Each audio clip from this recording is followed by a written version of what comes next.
Salut les amis, Mr. P de nouveau. Aujourd'hui, je vais partager avec vous un élément très important. Ça fait partie des bémols qu'on retrouve dans la DA, et surtout lorsqu'on a des distributeurs disposés à certains endroits, à savoir dans la rue ou encore dans des espaces qui sont exposés, donc exposés à l'environnement. C'est le cas de ce distributeur, qui est plutôt situé dans un environnement intéressant. Il s'agit d'une salle de sport. Je vais faire la pub de la salle de sport pour ceux qui viendront, qui comptent séjourner au Cameroun et qui cherchent un endroit pour faire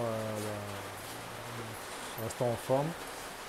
Cette salle de sport, c'est un partenaire à moi. Je fais je filme un tout petit peu. Très bien, très bien. Il y a beaucoup de machines, il y a vraiment tout.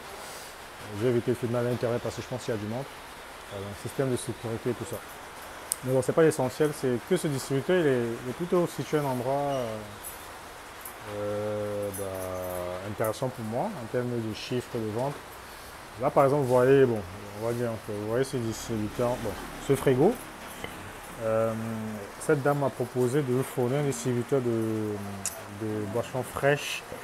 En fait, ça coince au niveau de l'approvisionnement en produits parce qu'elle a ses propres produits.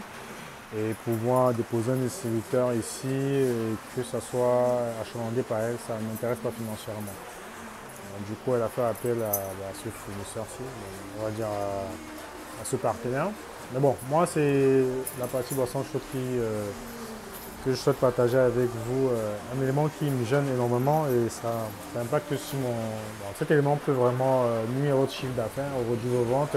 Il s'agit des foumis. Ce distributeur, vous voyez, je filme un peu, vous voyez là à l'extérieur, il y a de l'air qui traverse et du coup, le fait qu'il y a de la verdure là, favorise la venue des mouches, pas des mouches, je vais dire, des fourmis. Et j'ai des grosses fourmis, des fourmis qui aiment bien le sucre, tout ce qui est sucré. Et comme dans les distributeurs automatiques, on a des produits sucrés, à savoir le thé à la menthe, le thé au citron, le chocolat. Chez ce client, par exemple, voilà la configuration que j'ai. J'ai tout ce qui est café là, café grain et tout ce qui est chocolat. J'ai du thé au citron, du thé à la menthe, bon voilà.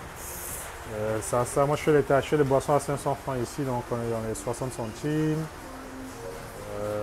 Je vais ouvrir. J'espère que j'ai pas de fourmis parce que depuis j'ai commencé un traitement contre les fourmis et je vais voir si ça marche. Je l'ai débuté hier, elle m'a appelé cette dame hier vraiment en panique parce qu'il y a des clients qui ont pris des boissons, il y en avait, je dis qu'il y en avait tellement de fourmis, c'était vraiment ahurissant.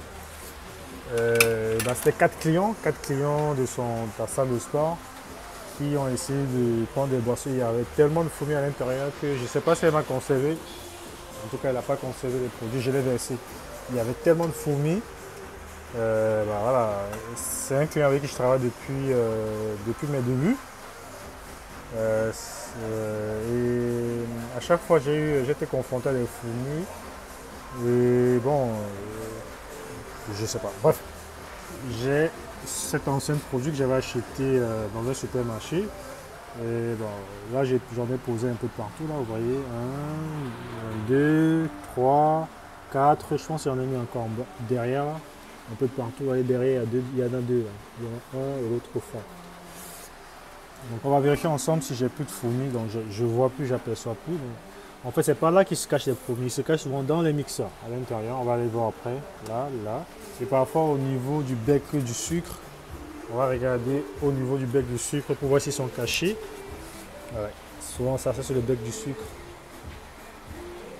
Là, on voit il n'y a pas de fourmis.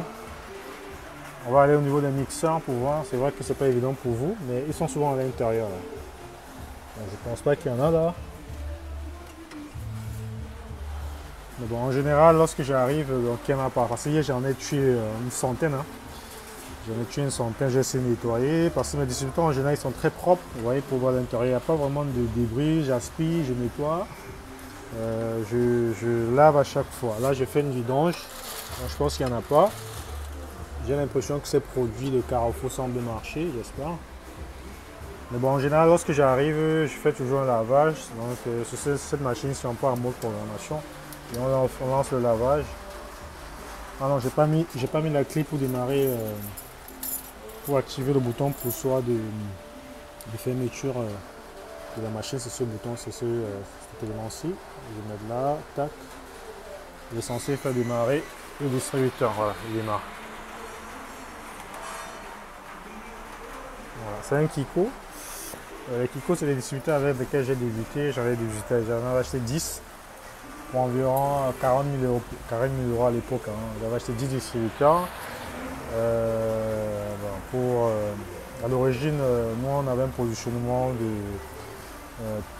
on va dire vente, tout ce qui est distributeur automatique et système monétique. C'est notre positionnement ici au Cameroun, mais bon, pour pouvoir vendre nos distributeurs, on était contraint de faire de la gestion, donc on a dédié 10 distributeurs qui courent pour faire de la gestion. Le gestionnaire, c'est celui qui est l'intermédiaire entre le vendeur et le distributeur. En gros, c'est celui qui exploite les distributeurs, voilà, qui pose les distributeurs et qui les gère. Donc là, j'ai fait un lavage, je passe en mode programmation et je lance le lavage. Vous voyez comment ça bouge là? Il y a le bec là qui va bouger, il va commencer le lavage. Il va laver les mixeurs parce que sur ce modèle-ci, il n'y a pas moyen de laver le groupe Café Espresso. Donc là, il va tout simplement faire un nettoyage du groupe Café Espresso. Il va lancer le mixage. Voilà, vous voyez tout ça. Et puis, on va vérifier s'il y a des fourmis à l'intérieur. Normalement, si les fourmis vont bloquer, vont obstruer le passage. Ouais. Le lavage.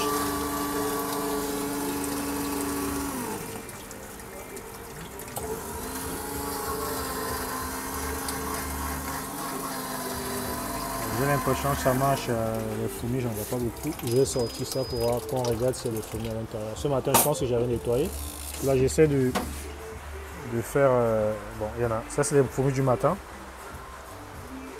Je suis revenu en soirée pour voir si il y en avait, si les fourmis revenaient. Parce que ce matin que j'ai installé, ces produits que j'avais fait venir de l'étranger. Donc, ça semble marcher. Bon bref, c'est ce que je voulais partager avec vous. Je ne sais pas si vous êtes confronté à ça, mais hier j'ai eu la confidence d'un nouveau partenaire à moi qui travaillait avec un ancien gestionnaire et avait beaucoup de problèmes de fourmis. Et c'est sa crainte était que ça se répète. Donc, moi je lui ai garanti que vu l'emplacement, on n'aurait pas de problème de fourmis. Mais bon, sachez qu'il y a des produits contre pour les fourmis dans les distributeurs automatiques, surtout lorsqu'il s'est exposé. Nous, on a un projet pour mettre des distributeurs en pleine rue et on risque de confronter à cette problématique de fourmis. Vu que dans la rue ou en grand public, on ne peut pas empêcher les fourmis de se mouvoir, quoi. Surtout dans notre environnement. Moi, je ne connais pas l'environnement dans d'autres pays, mais nous, ici, on est confronté à beaucoup de fourmis. Voilà, très vite.